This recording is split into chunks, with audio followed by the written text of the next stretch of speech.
अपना सांसद बनाएंगे। 2024 में जब तक मुख्यमंत्री नहीं बना लेते हैं तब तक दम नहीं लेंगे, इस बात का भी ऐलान करना चाहते हैं। हेलमेट भैया जिंदाबाद, हेलमेट छाप जिंदाबाद, जोहार झारखंड, जय झारखंड। अरे कैसे लिया झारखंड, जैसे भैया। गांव के बड़े बुजुर्ग, आप सभी लोगों को, आपका ये भाई, आपका ये बेटा, आपका ये साथी संजय कुमार मेहता, जो हजारीबाग लोकसभा क्षेत्र का प्रत्याशी है, हजारीबाग लोकसभा के क्षेत्र के बढ़ी से चल करके आपके साथ चलने का वादा करने को लेकर के आपके सामने आया है, आपसे आशीर्वाद मांगने आया है। और आप सबसे ये कहना चाहते हैं, इस बाजार के प्रांगण से पहली बात यही कहूंगा कि झारखंड में इस बात को इन नौजवानों ने साबित करके दिखा दिया कि जिसकी मां सब्जियां बेचती हो, जिसकी मां खेती बाड़ी करती हो, जिसके पिता खेती बाड़ी करते हो, जिसके घर के लोग खेती बाड़ी करते हो, वैसे लड़के भी राजनीति में आकर के अपनी पहचान बना सकते हैं। ये जेबी केसेस के लोगों ने साबित करके दिखा दिया। लोग सोचते थे कि सिर्फ पूंजीपति, पैसा वाला, कोयला माफिया, अबरख माफिया, लुटेरा, भू माफिया, 500 करोड़ 200 करोड़ वाले ही चुनाव और राजनीति में आ सकते हैं, लेकिन इस बात को साबित करके जेबी केसेस के साथियों ने यह दिखा दिया, टाइगर जयराम महतो और तमाम साथियों ने यह दिखा दिया कि झारखंड की धरती में आज ये भाई संजय कुमार मेहता आपके सामने चुनाव प्रचार के लिए आया है, वोट मांगने आया है। अपने संबोधन में यह भी कहूंगा कि हेलमेट छाप पर बटन दबाइएगा 16 नंबर पर, अपने जिताने की भी अपील करूंगा। लेकिन मैं ये बात कहना चाहता हूं कि चुनाव की राजनीति, वोट मांगना, चुनाव जीतना, सांसद विधायक बनना, ये तो चुनाव की राजनीति का एक प्रक्रिया है। लेकिन इस बात का कौराम्बे की धरती से, इस बाजार के प्रांगण से इस बात का ऐलान करना चाहते हैं कि हम लोग सिर्फ चुनाव के सामने चुनाव लड़ने नहीं आए हैं। 3 साल से झारखंड की धरती में पुलिस की लाठियां खा रहे हैं, झारखंड के लिए लड़ रहे हैं, केस मुकदमे झेल रहे हैं और हमारे साथी जेल भी गए हैं। इसलिए आप सबसे ये कहना चाहते हैं कि ये कभी मत सोचिएगा ये वोट मांगने आ गए हैं। ये नौजवान झारखंड को बचाने के लिए वोट मांगने आए हैं और ये उम्मीद रखता हूं कि आप आशीर्वाद देंगे।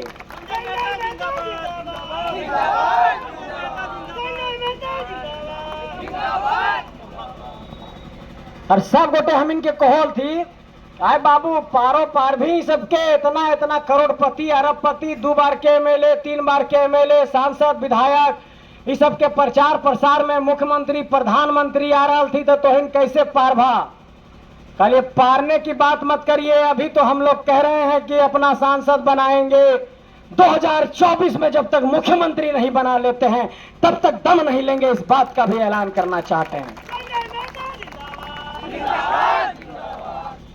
पूरे देश में इस बात पर अब राजनीति के बड़े बड़े जो विद्वान लोग हैं, बड़े बड़े पत्रकार लोग हैं, ये बात पर अब छानबीन कर रहा है कि जेबी केसेस में ऐसा क्या ताकत है कि आज के तारीख में अगर झारखंड के अंदर बिना पैसा के, बिना पूंजी के, बिना डीजल पेट्रोल दिए हुए, बिना खाना पानी दिए हुए अगर लाखों लाखों की भीड़ को जुटाने की कोई कुव्वत रखता है तो वो जेबी केसेस रखता है, वो टाइगर जयराम में तो और उसके तमाम साथी रखते हैं।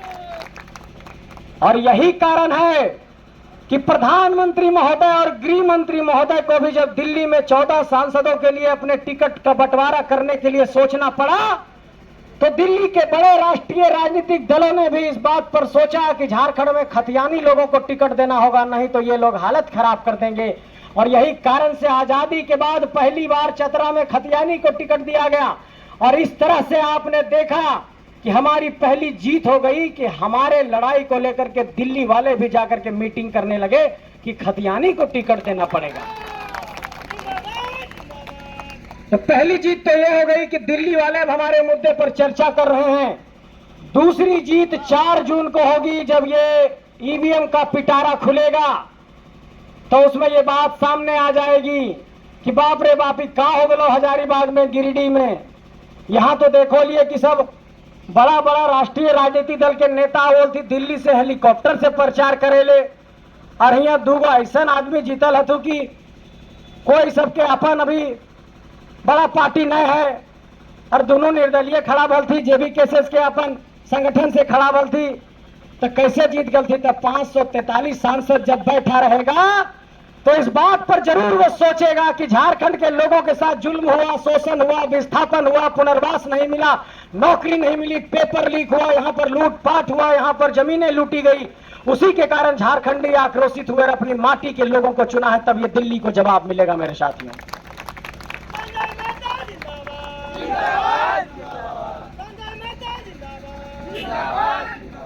तो इन सबके कहल चाहो कि पहली बार झारखंडी 24 साल में इतना एकजुट भलती है, पहली बार झारखंडी सब इतना अपन ताकत दखलती है, पहली बार झारखंडी इतने एकजुट होकर के पूरे देश को ये जवाब दिए हैं, पहली बार झारखंडी एकजुट होकर पूरे देश को ये बताए हैं कि झारखंडियों में भी अपनी ताकत है, झारखंडियों में भी अपनी कुव्वत है। और इस बात को ये कहना चाहते हैं, कोई इस बात को ऐसे ना समझे कि इस लड़ाई में कौन कौन है। इस लड़ाई में झारखंड के सभी लोग हैं, चाहे वो एसटी हो, चाहे वो एससी हो, चाहे वो ओबीसी हो, चाहे वो अकलियत हो, चाहे वो मुसलमान हो, चाहे वो बहन हो, चाहे वो बेटी हो, और तमाम लोगों ने मिलकर के झारखंड की इस लड़ाई को लड़ा है। ये देखिए, आप लोगों को लगता होगा कि सिर्फ लड़कों की फौज है, सामने प्रियंका है, देवंती जी है, सानिया है, ये सारे बच्चे, ये सारे हमारी बेटी बहन लोग झारखंड की धरती में निकल करके 3 साल से झारखंड को जगाने का काम कर रहे हैं। और आप लोगों से ये कहना चाहते हैं कि एक बार अपनी जागरूकता का परिचय दीजिए, बार बार दिल्ली के मुद्दे पर वोट मत करिए। जमीन आपकी यहाँ पर लूटी जा रही है, उस जमीन को कौन बचाएगा, इसके मुद्दे पर वोट करिए, ये बात कहने आए हैं।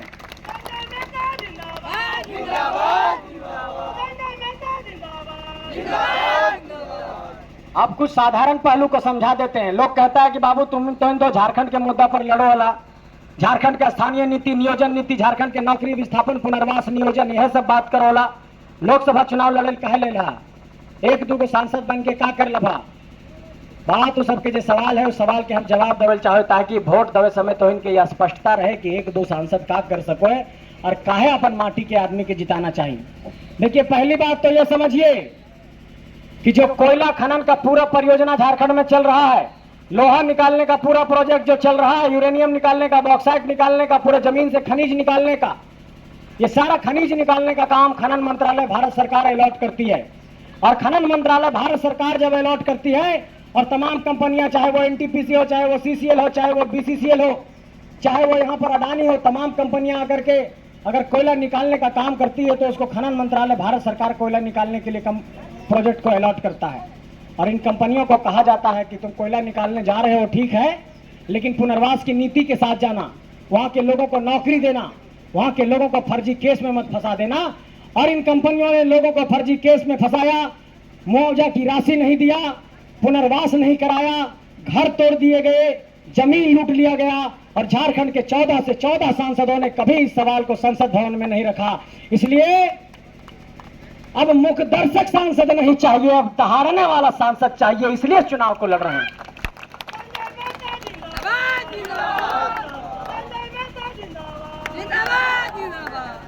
देखिए, दिल्ली में जब 543 सांसद, दिल्ली में सवाल अलग अलग सांसद क्यों नहीं करते हैं। पिछले 10 साल में एक भी कोई ऐसा सांसद मुझे नहीं दिखाई पड़ा जो विस्थापन, पुनर्वास, झारखंड के स्थानीय नीति, नियोजन नीति पर कोई सवाल करता हो। अच्छा, ये सवाल नहीं उठे चाहिए कि 3 साल से झारखंडी आदमी सब स्थानीय नीति, नियोजन नीति के मांग कर ले थी, तो यहाँ के 14 सांसद के दिल्ली के संसद भवन में बात रखना चाहिए न कि भाई संवैधानिक संशोधन से भी इसका रास्ता निकल सकता है। संविधान में एक अनुसूची है, 9वां अनुसूची, वो कानून में अगर शामिल हो जाता है झारखंड के खतियान के कानून, तो उस तरीके से होकर समाधान हो जाता है। जैसे आंध्र प्रदेश के खातिर शामिल है संविधान के अनुच्छेद 371 में, आंध्र प्रदेश के नौकरी आंध्र प्रदेश के आदमी खातिर आरक्षित है। वह तेरे अगर संविधान में संशोधन होकर झारखंड के स्थानीय नीति के कानून के संविधान में शामिल कर देवल जाता है 9वां अनुसूची में, तो अगर समाधान हो जाते। लेकिन सवाल यह है कि 3 साल से हम लोग सड़क पर हैं, लेकिन 14 के 14 लोकसभा के सांसद, 6 राज्यसभा के सांसद कभी दिल्ली के संसद भवन में ये नहीं कहे कि इस झारखंड के लोगों का समाधान होना चाहिए, झारखंड के लोगों के समस्याओं का समाधान होना चाहिए। ये इसलिए नहीं बोलते हैं कि ये सारे लोग दिल्ली के पार्टियों वाले लोग हैं, राष्ट्रीय पार्टी वाले लोग हैं। तो बार बार राष्ट्रीय पार्टी के नाम पर वोट करते रहिएगा और वही दिल्ली वाले लोग वहां से अडानी को भेजेगा, वहां से एनटीपीसी को भेजेगा और आप पर फर्जी मुकदमा दर्ज होगा, आप पर केस मुकदमा दर्ज होगा, आपको ही जेल भेज दिया जाएगा।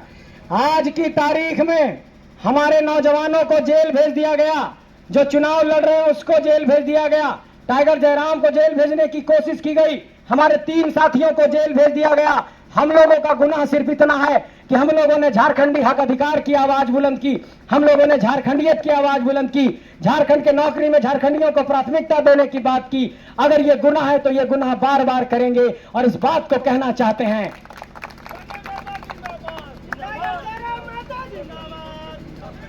अंत में इस बात को कहना चाहते हैं कि पुलिस हमारे शरीर को कैद कर सकती है, हमें जेल में डाल सकती है, लेकिन हमारे विचारों को कैद नहीं कर सकती है, हमारे विचारों को जेल में नहीं बंद कर सकती है। ये विचार पूरे झारखंड में फैल चुका है और एक एक झारखंडी अब तैयार हो गया है। आपको 20 तारीख को हेलमेट छाप पर वोट देना है। ये हेलमेट छाप 16 नंबर पर है। ये हेलमेट इस बार परिवर्तन का निशान है, ये हेलमेट इस बार क्रांति का निशान है, ये हेलमेट इस बार खतियानी का निशान है, ये हेलमेट इस बार बदलाव का निशान है, ये हेलमेट इस बार झारखंड की धरती में एक बहुत बड़े परिवर्तन का निशान है। ये हेलमेट आपका निशान है, ये हेलमेट एक एक झारखंडी का निशान है, ये हेलमेट कोराम्बे वासियों का निशान है, ये हेलमेट गोला वासियों का निशान है, हेलमेट ये हजारीबाग लोकसभा के वासियों का निशान है।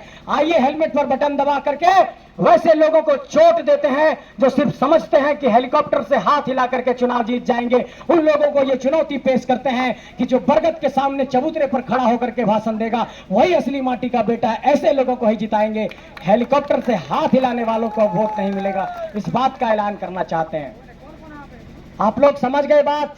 बहुत मुश्किल से झारखंडी एकजुट हुआ, अगर इस बार नहीं झारखंडी को साथ दिए तो ये माटी बिक जाएगी। से इसलिए उठो झारखंडियों, अपने माटी के लिए खड़े हो जाओ। झारखंडियों आपसे कहना चाहता हूं कि ये आपकी लड़ाई है, सिर्फ संजय की लड़ाई नहीं, सिर्फ जयराम की लड़ाई नहीं, ये एक एक झारखंडी की लड़ाई है। झारखंडियों उठ खड़े हो जाओ, आपकी माटी पर बहुत बड़ा खतरा है। आपकी माटी पर आकर के बक्सर से, उत्तर प्रदेश से आकर के, भागलपुर से आकर के, बिहार से आकर के कहां से लोग सांसद और विधायक बन रहे हैं और आप पर ही शासन चला रहे हैं। ये मिट्टी 15 नवंबर 2000 को अलग हो गई थी, तो अपनी मिट्टी में 81 विधायक माटी का चाहिए, 14 सांसद माटी का चाहिए। इसी बात की लड़ाई लड़ रहे हैं, आप सब साथ दीजिए।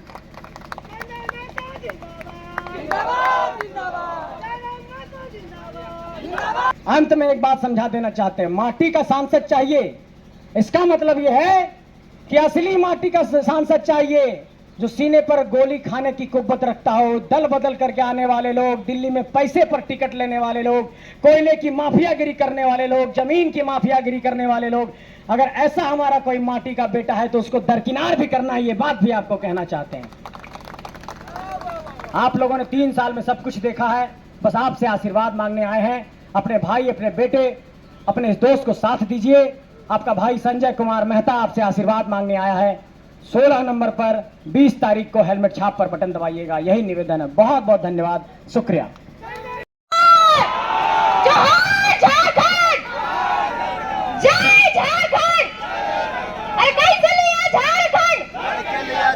जैसे भैया बोल रहे कि तोहिन हमार साथ दिया, तो भैया के भी तोहिन बता दा कि भैया हमी तो साथ हो, तब धूप के धूप ना पड़ रही है, पानी के पानी नहीं पड़ रही है और पत्थर के पत्थर नहीं पड़ रही है, हमनी तो इनके पीछे पीछे चल रही है।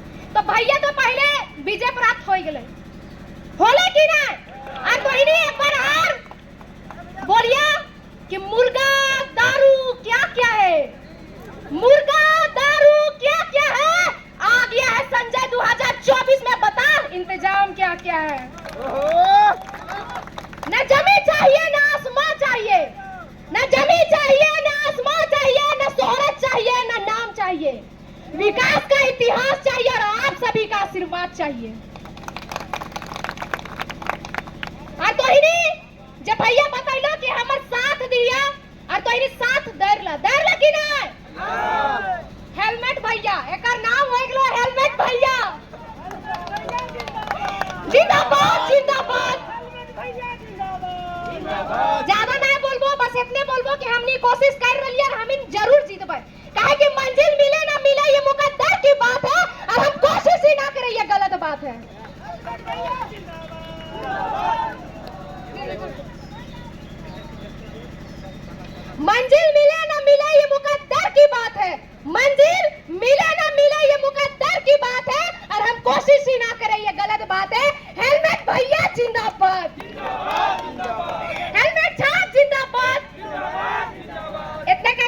जोहार।